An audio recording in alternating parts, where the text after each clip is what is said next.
오늘은 하이델베르크 교리문답 7번째 질문입니다.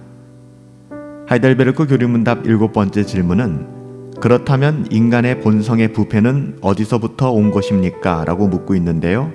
그렇다면 무슨 말일까요? 우리가 6번째 질문에서 하나님께서 인간을 악하게 만드셨습니까? 라고 질문했고 결코 그렇지 않다라고 답했습니다. 이어지는 것이죠. 그렇다면 인간의 본성의 부패는 어디서부터 온 것입니까? 이렇게 답합니다. 우리의 첫 번째 부모인 아담과 하와가 낙원에서 불순종하고 타락한 것으로부터 왔습니다. 그로부터 우리의 본성은 극히 부패하여졌고 그래서 우리는 죄악 중에 잉태되었고 죄 가운데 태어났습니다. 하나님께서 인간을 하나님의 형상으로 의롭고 거룩하게 만들었다면 인간의 고집스럽고 악한 이 본성, 타락한 본성은 어디서부터 온 것일까? 자연스럽게 이런 질문을 하게 되겠죠. 그것은 우리의 첫 번째 조상의 타락으로 인한 것이다 라고 성경은 기록합니다. 그로 인해 우리의 본성이 부패되었고 또한 타락하게 되었다는 것이죠. 아담의 타락에 대하여 이해하기 위해서 우리가 바르게 이해하기 위해서는 먼저 하나님과 아담이 맺었던 그 행위 언약에 대해서 이해해야만 합니다. 언약이라고 하는 것은 굉장히 중요하거든요. 하나님께서는 아담과 행위 언약을 맺으셨는데요. 아담은 인류의 대표로서 언약의 당사자가 되었죠. 아담이 인류의 대표로서 행위 언약을 하나님과 맺었기 때문에 우리도 언약의 당사자가 되는 거예요. 아담의 범죄가 우리의 범죄가 되는 이유가 여기에 있는 것이죠. 아담은 분명하게 말씀드리는데 우리가 6번째 질문, 하나님께서 인간을 악하게 만드셨습니까? 하나님께서 아담을 악하게 만드셨나요? 결코 그렇지 않아요. 그러기에 아담은 언약을 지킬 능력을 가지고 있었습니다. 아담의 이해력과 의지는 원래 의로움과 함께 부여되었기 때문에 아담은 하나님을 바르게 알 수 있었으며 하나님을 완전하게 사랑할 수 있었고 더욱이 언약의 조건들을 이행할 수 있는 능력이 그 안에 있었습니다. 이렇게 하나님께서는 아담이 하나님의 말씀을 듣고 하나님을 사랑함으로 언약을 지키기를 원하셨죠. 행위 언약은 구체적으로 우리들에게 제시된 것입니다. 어떻게 제시되었나요? 행위 언약은 어설픈 게 아니었어요. 막연한 것도 아니었습니다. 하나님께서는 동산의 모든 나무 실과는 먹어도 괜찮다라고 말씀하셨지만 그 중에 하나를 택하여 선악을 알게 하는 나무의 실과는 먹지 말라고 하셨습니다. 그 나무 자체가 또 그 열매 자체가 선악을 알게 하는 그 무엇인가가 아니라 하나님께서 그 모든 나무 중에 또 실과 중에 하나를 그냥 택하신 거예요. 하나님의 뜻이 담겨져 있었기 때문에 의미가 들어가는 것이죠. 여러분, 하나님께서 이렇게 행위 언약을 구체적으로 우리에게 제시하신 이유는 인간을 괴롭게 하려고 혹은 올무에 빠지게 하려고 명령하신 것은 아니에요. 다만 자신이 가진 능력으로 계명을 지킴으로 아담이 하나님을 사랑하고 하나님께 붙어있는 것을 보여주기를 원하셨던 것이죠. 선악을 알게 하는 나무는 단지 시험하는 도구에 불과했던 거예요. 그럼에도 불구하고 아담은 하나님의 명령에 반대되는 행위, 즉 선악을 알게 하는 나무의 과실을 따먹음으로 말미암아 하나님과 맺었던 행위 언약을 파괴하고 말았습니다. 이것을 성경은 타락이라고 얘기를 합니다. 아담의 죄는 결코 작은 죄가 아니었어요. 단순한 하나의 죄로 여겨서 죄송합니다 라고 이야기하는 것으로 무마할 수 있는 그런 죄가 아니었죠. 이 죄는 의도적이고 뻔뻔한 불순종이었습니다. 하나님을 향한 불순종. 아담은 창조주 하나님보다 피조물을 더 사랑하였고 하나님께서 경고하신 죽음의 위협조차 우습게 여겼으며 하나님과의 약속을 어겼습니다. 그는 생명을 경멸하였고 자신의 은혜로운 창조주보다 마귀의 말을 더욱 믿었죠. 아담은 하나님과의 교제를 거절하였고 자신이 원하는 것을 얻기 위하여 하나님께서 금하신 것을 행하고 말았습니다. 더욱이 마귀에게 속아서 하나님과 같이 되기를 갈망하였죠. 이런 아담의 죄는 불의의 끈이 되어서 인간의 성질을, 인간의 본성을 즉시로 망가뜨리게 되었습니다. 아담의 죄는 그의 모든 행위에 영향을 미치게 되었고 모든 악한 일로 기울어지게 만들었죠. 이때부터 인간이 생각하고 결정하는 모든 것이 하나님으로부터 멀어지게 된 것이고 모든 것이 악한 일로 기울어지게 된 거예요. 그러니까 인간에게 있는 하나님의 형상은 완전히 손상된 것이죠. 그의 지혜는 어리석은 것이 되었고 그의 의로움은 불의한 것이 되고 말았습니다. 그의 거룩함마저 불순한 것이 되어버렸죠.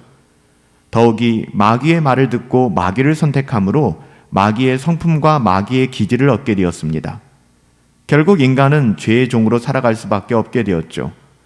하나님의 형상을 잃어버림으로 인하여 의를 행하려고 해도 할 수 없게 되었습니다. 전적으로 타락하였고 선을 행하는 데 있어서 절대적으로 무능력해졌기 때문에 그래요. 죄를 통하여 마귀는 죄인을 주관하게 되었습니다. 마귀가 어떻게 죄인을 주관하는지 아세요? 죄를 짓게 함으로 말미암아 마귀는 끝없이 죄인들을 주관하게 되는 것입니다.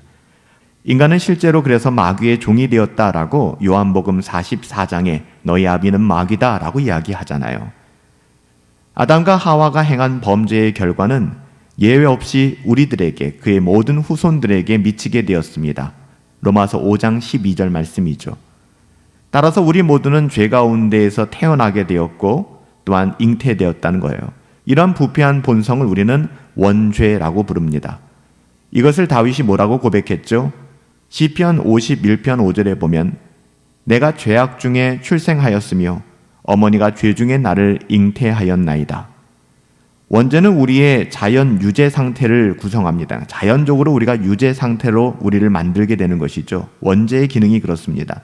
우리가 이것을 원죄의 전가라고 부르죠. 그 원죄가 우리에게 전가되었다는 거예요. 우리의 어떠한 건 전혀 상관없이. 그리고 이러한 자연적 유죄로 말미암아 인간은 본성상 그 본질이 진노의 자녀가 된 것입니다. 에베소서 2장 3절 말씀이잖아요. 실제로 인간은 죄와 마귀의 주관에 굴복하게 되었고 하나님의 권세에 저항하게 되었습니다. 이 반대가 되어져야 되는데 우리는 마귀의 주관에 굴복하고 하나님의 권세에는 저항하려고만 하는 거예요.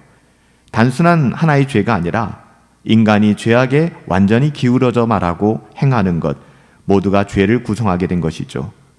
이제 인간은 영원한 행복의 상태에서 죽음의 상태로 떨어지게 된 거예요.